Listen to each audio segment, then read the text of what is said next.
Hello mga ka-J-Vlog! Welcome ulit sa panibagong video at sa video na to mag-unbox tayo ng isang napakalupit na entry-level smartphone ni Tecno, ang Tecno Pova 5. Maganda kaya siya? Tara mga ka-J-Vlog! Check natin!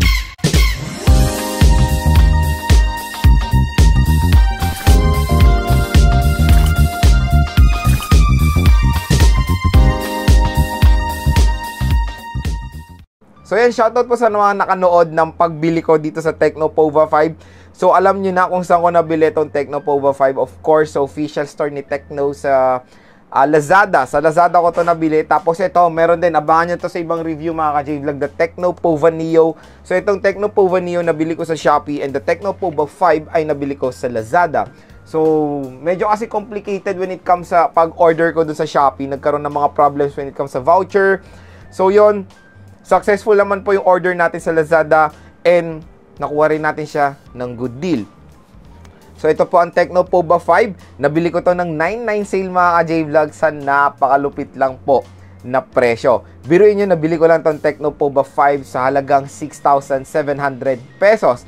Pero ang SRP ni Tecno Pova 5 ay nagkakalaga siya ng 8,499 pesos or almost 8,500 pesos with 8GB of RAM and 256GB of internal storage. So kahit nasa original price ni Tecno Pova 5, napakamura pa rin po nitong smartphone na to na merong reasonable specs sa kanyang price segment. So yon, shoutout din sa mga naka-order ng Tecno Pova 5 sa 9.9 sale ni Shopee and Lazada. Dahil ayun nga po mga J-Vlog, nakuha natin ng magandang deal ang Tecno Pova 5. So yung nabili natin Tecno Pova 5 is yung Hurricane Blue. Na parang babagyuhin kayo nito sa specs, kumbaga, dahil sa kanyang pangalan ng color niya, Hurricane Blue. Gusto ko sana yung Amber Gold, pero wala na, ubos na. So black yung isa. Medyo common na kasi yung black sa mga unboxing natin. So, gusto ko naman iba, color blue. So, Hurricane Blue ang na-order natin with 8GB of RAM, 256GB of internal storage. Of course, ito yung specs ni Tecno Pova 5 na sa likod na rin. Meron po itong MediaTek Helio G99 processor. So, isa tong malakas na 4G chipset sa entry-level segment na ngayon. Sa mga hindi nakaalam, last year, nilalagay po ang MediaTek Helio G99 sa mga mid-range smartphones. So, nakakatuwa ngayong taon, the G99 ay nakikita na natin sa mga entry-level segment. Doon po nakikita natin yung mga sign ng innovation when it comes sa mga entry levels. Dahil yun, palakas po ng palakas ang mga entry-level smartphones ngayon. Grabe, di ba? G99 sa halagang 8.5 na meron pa mga ibang malulupit na specs. Meron na po itong 120Hz screen refresh rate for smoother animation. So yun, nakikita rin natin ang 120Hz dati sa mga mid-range. Miruin nyo yun, nakikita na natin yan sa mga entry-level smartphones. Meron siyang 6,000 mAh of battery capacity with 45 watts fast charging. So yun, 6,000. Dati mga 5,000, dito nag-level up din si Tecno. Alam nyo na mga Pova series si Tecno, 6 to 7 talagang mga binibigay niyan. And it has a 50 megapixel AI camera. And tingnan nyo naman, medyo kakaiba rin ang box si Tecno Pova 5. Para po siyang Toblerone. Parang malaking Toblerone mga ka-J-Vlog, no? And syempre, ito po yung Free Fire Edition ng Tecno Pova 5. So yun mga ka-J-Vlog, samahan nyo ko i-unbox itong napakalupit na Tecno Pova 5. So unbox na natin itong Tecno Pova 5. Tingnan nyo naman yung box na ito. Mukha talagang Toblerone mga ka-J-Vlog. Ayan, so Free Fire Edition to. So sleeve lang to. Ayan, high resolution audio wireless with 256GB of internal storage with 8GB of RAM and 8GB of extended RAM. So open na natin itong Tecno Pova 5. Ayan, sleeve lang yung Free Fire Edition. Ito talaga yung original na itsura ng Tecno Pova 5, yung kanyang box. Toblerone na Toblerone, no? So open na natin to. So, chinek ko rin to nung in-order ko sa Lazada yung pagka-receive. Tinignan ko talaga, baka bato laman, di ba? For security na rin, chinek na natin. So, very unique yung pag-unbox natin dito sa Tecno Pova 5. Ayan siya. Ganyan yan oh. So, alisin na natin tong Pova 5. Nandito si Baby SIM Eject tool. Naka-abangers na dito. So, ayan yung mga specs nga na itong Tecno Pova 5. I-explore na natin kanina yan. Ito si BBC Eject Tool. Tingnan natin yung content ng box. Okay. Ano ba meron dito? So, ito yung 13 months warranty ng Tecno. Uy, Tecno Free Fire Full Fire for Freedom. So, meron tayong gift code para sa Free Fire ng Tecno Pova. Ayan, Full Fire for Freedom gift code. Congratulations. Ayan. So, Pova X Series Free Fire Special Edition. So, yun. May gift card. Okay. Meron tayo ditong warranty card ni Tecno. Ito yung gusto ko mga ka-J-Vlog. Cool stickers ng Tecno Pova 5 Free Fire Edition. So, ang ganda. Nice. So, may pa-sticker sila. Nice. Okay. So, ito yung si Marin Jellycase. Hello, Marin Jellycase! Kamusta ka na? So, long time no si Marin Jellycase, no? Tagal na natin din napag-unbox. Na-miss ko si Marin Jellycase, mga ka-J-Vlog. So, meron present na present dito sa Tecno Pova 5. Uy! Wow! May reunion tayo naganap, mga ka-J-Vlog, dahil present din si Paring Earphone. Hindi ngayon naglakwatsa si Paring Earphone dahil nakita ko na naman si Paring Earphone present na present dito sa Tecno Pova 5. So, meron tayong reunion na naganap. Si Paring Earphone at si Maring Jellycase ay nag-reunion sa isang unboxing video. Ewan ko dito si Paring Earphone masyado tong gala. Parati natin doon hindi nakikita na sa mga unboxing videos natin. So, magandang balita. Si Tecno Pova 5 ay nag-provide po ng earphone. So, bihira na lang natin makikita yan sa mga smartphone brands. Present si Paring Earphone. Check na check. Of course, ito yung 45 watt fast charging brick ng Tecno Pova 5. 45 watt, pinalandakan talaga ni Tecno na 45 watts yan. And of course, ito yung kanilang USB Type-C cable. So, Type-A pa rin yung dulo nito, mga ka-J-Vlog. Hopefully, mga ilang years, Type-C to Type-C na po ang mga dulo ng mga entry-level smartphone, of course. So, yun lang naman, walang manual, no? Wala siyang manual. So, yun yung content ng box, mga ka-J-Vlog. Very unique, kumbaga. Hindi siya simple. Very unique naman tayo dito sa Tecno Pova 5. Okay, so next dito tayo sa main event naman, yung smartphone. So, ito na si Tecno Pova 5, mga ka-J-Vlog. Alisin na natin yung sleeve niya. Ayan. So, ayan, tignan natin si Tecno Pova 5 in Hurricane Blue. So, in 3, 2, 1. Wow! Very futuristic yung design na itong Tecno Pova 5, mga ka-J-Vlog. I like this Hurricane Blue. Ganda, no? So, tingnan nyo naman, no? Astig, no? Talagang pang gaming din yung... Ay, tingnan nyo. Pag natutok siya sa ring light, parang umiilaw. Pag tinitilt, oh. Pero hindi umiilaw yan. Galing, no? Oh. So, parang umiilaw, no? Cool. So, napaka-astig, mga ka-J-Vlog. Pag tinitilt sa ilaw, yan parang umiilaw. Yung mga lines niya. So, ang ganda talaga ng design na itong Tecno Pova 5, mga ka-J-Vlog, no? So, meron siyang dual camera. So, ito yung kanyang flash.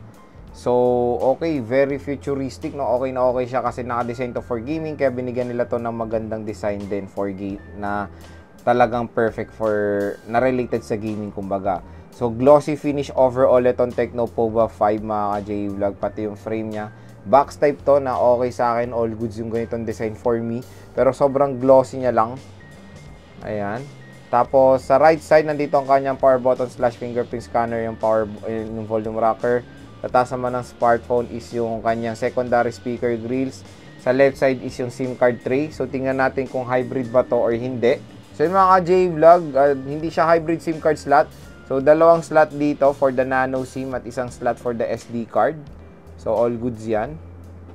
Sa baba, meron tayong 3.5mm headphone jack, microphone, USB Type-C port, and yung speaker grills na isa. Sa bibili na itong smartphone na to, good news din, meron na siyang pre-installed na screen protector out of the box. So, open na natin si Tecno Pova 5.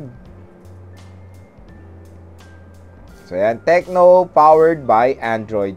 So, habang kinakabit na, nag-start si Tecno Pova 5, kabit natin si Maring Jellycase. So, sobrang glossy na ito. So, perfect fit, of course, si Maring Jellycase dito. Designed by Tecno. Ayan, so, ganda, no? So, mas okay ng grip natin dito sa Tecno Pova 5 nung nilagay natin si Maring Jellycase. So, yan, bubungad sa atin yung cool wallpaper ng Free Fire. So, Free Fire edition to, kaya yung theme nito ay Free Fire din, related to Free Fire. So, tingnan natin yung mga wallpaper. Oh, diba? Astig, ganda, no?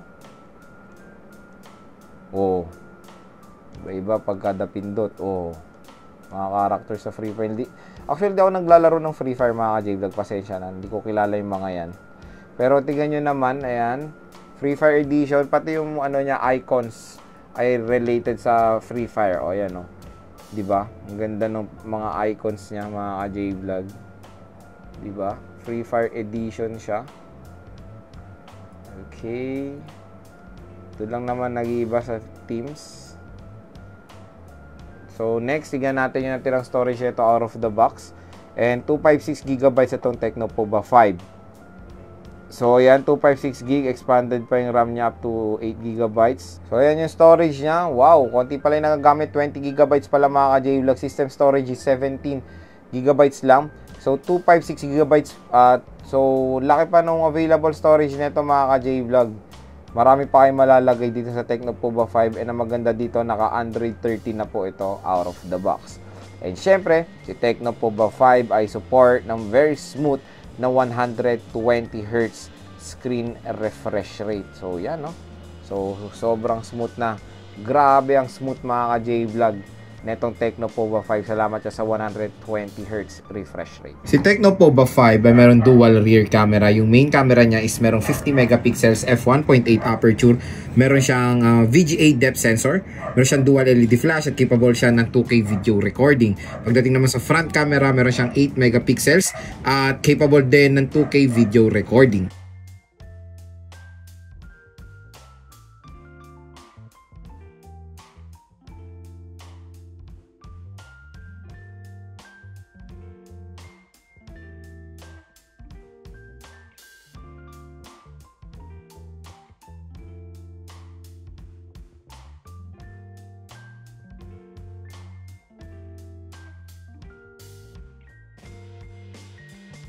Sa screen naman, si Tecno-Pova 5 ay merong 6.78 inches IPS LCD display na merong resolution of Full HD Plus 1080x2460 pixels na merong 396 pixels per inch. Meron siyang punch hole display at support niya ang 120Hz screen refresh rate. Sa OS naman, out of the box, Android 13 siya with iOS 13. Sa chipset, meron siya MediaTek Helio G99. Meron siya octa-core CPU na merong clock speed na up to 2.2 GHz. At sa GPU, meron siya Mali G52. Pagdating naman sa battery, meron tayo massive na 6,000 mAh non-removable battery na support ang 45W fast charging. So yun, mga J-Vlog, nakita nyo na si Tecno-Pova 5. Next naman, gusto ko i-share sa inyo yung mga nagustuhan ko agad dito sa Tecno-Pova 5. Number 1, sa kanyang display nga. So, ito ang smartphone na to. Ang ganda po ng display. Legit, mga ka-J-Vlog. As an entry-level smartphone, meron na itong magandang display. Napakalaki. Tamang-tama, good for gaming nga itong Tecno-Pova 5. Parang to be honest, gusto ko itong gawing personal phone eh. And yun nga, ang display nito, dahil ang lupit din ng display nito, Full HD Plus 1080p. So, mataas ang resolution niya. Ang gandang laki ng display. Almost 6.8 inches. 6.78, mga ka-J-Vlog, with punch hole display and of course 120Hz screen refresh rate for smoother animation. Since Free Fire Edition to, mga ka-J-Vlog, ang ganda rin po ng wallpaper and yung mga icons, yung themes, maganda po. Free Fire Edition po yan ng Garena. Ayan. So, ganda. Ang cute to. So, okay. Display, okay na okay dito sa Tecno-Pova 5. Number 2 sa chipset. So, yun nga, tulad ng sinabi ko sa earlier part ng ating video, the MediaTek Helio G99 is a powerful 4G chipset yan, mga ka-J-Vlog. So, ilang beses ko nang na-try yung MediaTek Helio G99. Nakapaglaro na ako ng mga heavy games dyan at kayang-kaya po yan i-handle very smoothly sa high settings, including Genshin Impact, Mobile Legends matataas sa settings, and of course, COD Mobile. So, when it comes sa gaming, of course, dyan naman talaga nakadesign ng Tecno-Pova 5. Hindi po kayo bibiguin nito when it comes sa chipset. And kung ayaw nyo ng 4G, meron na naman pong 5G version ng Tecno-Pova 5, the Tecno-Pova 5 5G. Number 3 sa design. So, syempre, hindi talaga tayo binigo ni Tecno when it comes sa design ng mga Pova series sila, lalo na dito sa version na to. Tingnan nyo, pang-gaming talaga pati sa design, mga ka-J-Vlog. Ang ganda nitong Hurricane Blue. So, di ba makita nyo may design na ganyan, pero smooth yan, mga ka-J-Vlog. So, nasa loob yung pagka-design yan, hindi nyo makakapayan. Grabe, ang ganda, no? Pang gaming talaga. Alam niyo yung mga pang futuristic na mga design. Ganito yung Tecno-Pova 5. Ang lupit, ang cute, ang astig, very aesthetic. Maganda tong pang rampa, kumbaga. Sa paglalabas kayo, for example, gagamitin nyo, panigurado makakuha agad to ng attention ng mga ibang consumers. Ano ba yan? Ang ganda naman, no? O, di ba? Sabi nyo, Tecnopova 5 lang yan. O, ang ganda. Legit po yung design. Napakalupit. At ang pinakalasaram at internal storage. So, syempre, nakakatuwa talaga si Tecno kasi sa entry-level segment, iilan lang po ang mga brands na nagbibigay ng 256 gig. Usually, ang 256 gig, nakikita talaga natin yan sa mga mid-range ngayon or sa flagship. So, since gaming talaga ang focus ni Tecno, binigyan nila agad to ng 256 gig. And ngayon, 2023, yung mga games ngayon, palaki rin po ng palaki yung mga required storage. Genshin nasa 20, COD nasa 20, ML pa 20 na rin. Grabe. Karamihan mga 20 gigabytes na pag full resources. 64, wala na, maliit na yan.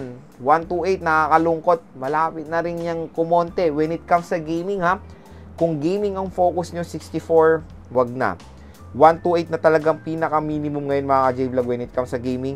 So, 256 gig, napakadami nyo po malalagay na games dito sa Tecnopova 5. So, ilang mga ka-J-Vlog yung unboxing and hands-on natin sa Tecnopova 5. Definitely, gusto ko i-recommend to sa mga consumers na naghahanap ng isang malupit na entry-level smartphone for gaming. Panigurado ma-enjoy nyo pong gamitin ang Tecnopova 5. So, abangan nyo lang po yung full review. And of course, yung game test natin dito sa Tecnopova 5, kung saan itetest natin siya sa mga iba't ibang scenarios. At doon natin makikita yung full potential na itong smartphone na to. So, hopefully, sale pa rin dito sa Lazada. Baka naman makuha nyo rin to ng kanyang below SRP. Kung hindi naman kayo nakaabot, hintayin nyo to sa 1010. Baka naman din mas mura siya mga ka-J-Vlog, di ba? Pero kung excited na kayo magkaroon ng Tecnopova 5, ayan, huwag kayo mag-alala. Ilalagay ko po yung link na ito sa description.